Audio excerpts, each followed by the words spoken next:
Hello captains, it's me TONIK TZW, and yes, I am still full of cold and I'm still feeling really unwell, but I plonked my backside down this morning with a cup of tea and a blanket on my lap and played this one game, and afterwards I had to walk away from it because it wasn't going to get any better today after this one. We're on Sea of Fortune. I'm in the tier 6 Jervis. I am on my free-to-play account, which means that I'm running standard Commanders, Reginald, Tyrewit, and I'm running a full concealment build with Beer and Swirsky. And we've got a kid out there and an Akatsuki, and we've got an entire red team that are going to come through this cap. So there is the spoiler alert. And not only was this an amazing game, but it was an excellent example of an answer to a question that somebody put in one of the Facebook groups the other day of when I go into a cap and I don't get supported and I always get killed early, and I said, you don't have to take the cap, you just have to try and prevent red team from taking it by contesting. If you can't contest it, back out, get away from there, because red team will try and push through on that cap, and then they open themselves up to flanking fire. Now we get the kid spotted there, but he pushes forward and he gets us spotted. Now watch this, red team are very, very clearly focused on me. There's a Rumat there behind the island. They've got a Pensacola. And you'll notice that our team abandoned B cap, and I always say that you should always try to play the cap that you spawn on. The other destroyer in this game is allergic to capture points for whatever reason, and I do sort of replay the video a couple of times and look at how it plays out to get an understanding of what happened in the game and how things worked out. It didn't work out well for pretty much every other member of blue team, but we'll get to that at a later date as I take fire from the Akatsuki.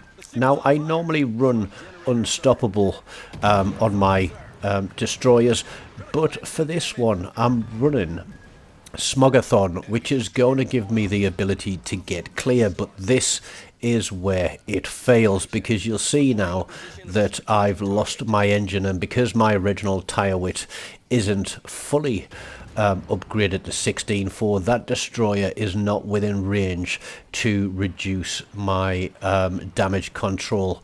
I've lost 2/3 of my hit points. We are only, what's that, coming up on being 4 minutes, well, we're only 3 minutes into the game, and for whatever reason this cruiser has decided to come charging into the capture point. I don't know what he was thinking, given that the majority of red team ships were spotted on this side of the map. He's come in, he's got himself focused, he's got himself torpedoed, and this is the time when I make the decision to pull back. This cap is not survivable. There's my smoke screen, there's the cruiser smoke screen, there's also the kids smoke screen, and that's going to block the view of many of the ships that are out there. I'm going to go fishing with torpedoes. We already caught the kid as a dope in a smoke, but it nearly cost us our ship, and then for whatever reason these guys here in the battleships are going to come charging in. And I'm like, no, you're flat broadside. Look at this, absolutely flat broadside to all of red team. Now if you look at the mini-map there, around D6 or E6 is the other destroyer. He hasn't gone into A cap, he isn't really doing a lot for B cap. I think he sailed face first into an island, and I'm thinking, you know, God, we need some help on this side now. I need to keep pulling back, because this match is not survivable for me the way it is going. Not with a Pensacola pushing in, not with the Ramat, not with the destroyer still out here. We lose our Heinrich to torpedoes from the Akatsuki, but I can't push that Akatsuki because he has literally got an entire team, less the kid, backing him up, and just one salvo of any of those ships is enough to send me back to port. But you know me, I'm normally a lover and not a fighter, but on this one, we are going to fight. And you're thinking, TONIK, how on earth are you going to fight this battle when all your teammates are across there on the other side of the map and you're across here pretty much on your own, apart from this Leon who is getting absolutely hammered? But the Leon is going to play a good game. He is going to fight as hard as he can, all the while taking an absolute battering. And this is kind of not a highlight, but an example, is I know that Colorado is going to turn the screen, but I know there are other ships. He's going to turn the screen, he's going to turn the corner, but I know that there are other ships pushing in behind him. So what I'm going to try and do is just stop them from pushing too hard, too fast, and I'm going to rotate my guns. As I said, I'm using Smogathon, so I can overlap my smoke screens by a couple of seconds and stay hidden. Should have led those torpedoes a little bit better, I think. But I'm also very cautious of where red team's ships are. The Colorado is a little bit close there. The Pensacola is pushing in. I'm going to get out of my smoke. We've pushed red team a little bit wide there because those torpedoes were coming in. And now we're going to try and keep things spotted and hope that our team, and again, look where that destroyer is, he's still sat in the same spot between A and B caps. And I'm thinking, God, I could use any help whatsoever here. Pensacola takes down a battleship with fire. So red team have lost 2, we've lost 2. I'm got on this Pensacola. I know he has me within detectability range if he comes towards me, but we've got 30 seconds on the smoke screen. He doesn't want to come back towards us. We are putting our guns on him, but the Gorky takes him down, I think, and now we're switching fire to the Ramat, and I'm thinking, okay, we are slowly pulling it back. This block that we have in position here is doing the right thing. It's forcing red team to think about what they're doing and where they're going, because they know that they've got a destroyer on their flank. And yep, we're just going to keep filling this gap with torpedoes and trying to stay focused on as many targets as we can. We overlap our smoke screens here. We get a fire and an incapacitation on the Ramat, the Colorado out there. Now, I don't know what that cruiser was thinking. I think maybe he's running will to rebuild, so they're trying to keep him alive. And where my torpedoes, I think, would have killed that Ramat, which is why I switched fire to the Colorado. Somebody else takes him down. We lose our Gorky. I think he was the guy that was sat on the corner of the island, but he did do a good job of it. So we've got the Colorado, we've got the IJN cruiser. We know he's got long-range torpedoes. That's why we're running our sonar. We're going to get out of our smoke screen here. There's a Bayern there as well, and a full health Huger, you know, kiting along at range. But red team are pulling this back, taking down our Queen Elizabeth. They have a lead on points because of the ship kills. It is 1 cap each. Now, I would have thought with that cap being wide open that the other destroyer might have sailed into it, because the big ships that are in that cap are just going to get focused, and red team are just going to keep that cap reset. We do get a kill there. I think that was on the Colorado with a fire, but we're being pushed by the Gokazi and the Bayern. There is still a destroyer out there. I've got 1.5 minutes on my sonar, and I'm just trying to basically get fires or damage on any of these targets.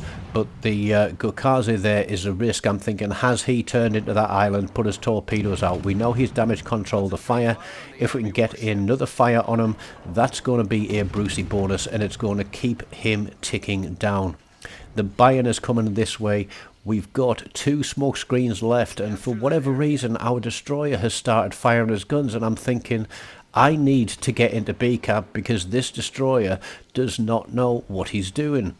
We get 2 torpedo hits, we get 1 flood. I don't know who that was on, but I'm looking. We're going to roll a smoke screen again in a second. Try and just keep that distance from the Gakaze. We're heading towards the island. It's getting very, very tight now. Now, one of the things that you get with Smogathon is your smokescreen deployment is, I think it's about 1/3 shorter, and I overrun my smokescreen there, and I'm thinking, okay, if the Gakaze is going to do anything now, he's going to focus this smokescreen with torpedoes, but the Bayern crosses in front of him, and I think that saves me from the potential of torpedoes because somebody takes him out before the Bayern gets past him. I'm backing up into this smoke. The other battleship that we have left is trying to head towards Sea Cap. There is another destroyer out there. There is a full health Huger, and I'm watching my smoke screen there. Pop it again, trying to stay concealed, getting ready to move. Torpedoes from the DD behind me. This is probably the best thing that he does all game, apart from the fact he takes a kill away from me. But it's a ship out of the game, it's guns off the map, and now I am going to push B-Cap, and I'm thinking this other destroyer is surely going to follow me, because we do have a lead, but our battleship is on its own out there. It's spotted by the destroyer has gotten close enough to be spotted himself, but that BB is going to go out to the Akatsuki, who's still got quite a lot of health on. And at this point in the game, I'm thinking, you know, potentially, yep, we were leading and we are now losing again. And I'm really hoping that that destroyer was going to come and help me, because 2 destroyers versus 1 in a gunfight is you know, much better than a 1v1, especially when I've got under 5,000 hit points left. I'm concerned about where this Huger is. Any good player in the right mind at this stage of the game is going to load high explosive, and if he's got a reload booster left, that's potentially 2 salvos in around, what is it, 15 seconds thereabouts. But there he comes out from behind his island. Yep, out of torpedo range. He is my closest target at the moment, so this is one of the reasons to use twist and track. I'm coming up on 15 seconds before my sonar becomes available. This other DD is finally going to come through the gap. I have no idea why he went the long way around, because we could have had this cap flipped by now and already been pulling points back. 468 plays 508, so there's what, 50 points there between the 2 teams. We either need to hold the caps or to kill a ship. One or the other, I think, is the only way we are going to win this game. I've got my sonar running again, so hopefully either pick up this destroyer as he goes around the island, or we get him spotted and our sonar is going to save us from torpedoes, but we don't have any smoke screens left, and that is the danger here. We have tried, well, we have successfully held a flank from the entirety of Red Team pushing through, and we've done what we needed to stop them just steamrolling round that corner and wrecking our entire team. But we're using twist and track here to try and get an idea. Akatsuki gets himself spotted. We're going to chance a shot here, but then as soon as we fire, we're going to get another salvo off, take a little bit of hit points off him, blind fire here, and then we're going to turn out, because I'm sure that Huger has got his guns dialed in on where his destroyer is. The Akatsuki makes the mistake of taking a shot, but look in the sky, there come the shells from the Huger, and this DD, we've got the lead now. He doesn't need to sit there. We don't need anything to happen because we're in the last minute. We have got the lead. All we have to do is to stay alive, and I really don't think this guy understands the mechanics of the game, because he wasted all that time lining up torpedoes instead of going onto his guns, and he gets himself killed. The Akatsuki picks up a Kraken. There are literally seconds back on the clock, and this game has been absolutely thrown. We're coming down 14 seconds, 12 seconds, 10 seconds. Akatsuki's made a mistake here. He slammed it into reverse. He could have turned away. I pick up a Confederate. 4, 3, 2, 1. That is the win. And if there ever was a victory that was clutch, it was that one there. And I do say that every second counts, and that is absolute proof that every second does indeed count. 90,500 damage, 3 kills, 4 assists, 1 solo cap. We get 7 cap defense, a couple of torp hits, a lot of gun hits there. We were very much on our guns that entire game. 3,275 base XP. That's nearly 1,200 above the Leon in second place, and he did fight hard. But there's that Benson. You know, we're what? Nearly 2,000, well, 1,800 XP above the Benson. I like to say I'm a good DD player. I think with that game, I think I played that DD great. Let's give myself a pat on the back for that one. I hope you have enjoyed it. It was certainly a tough game to play, but we came out on top, and that's what counts. So don't forget, smash that like button, leave me a comment, subscribe to the channel, and tell your friends to come round and subscribe as well. And as always, until next time, take care of yourselves, and goodbye.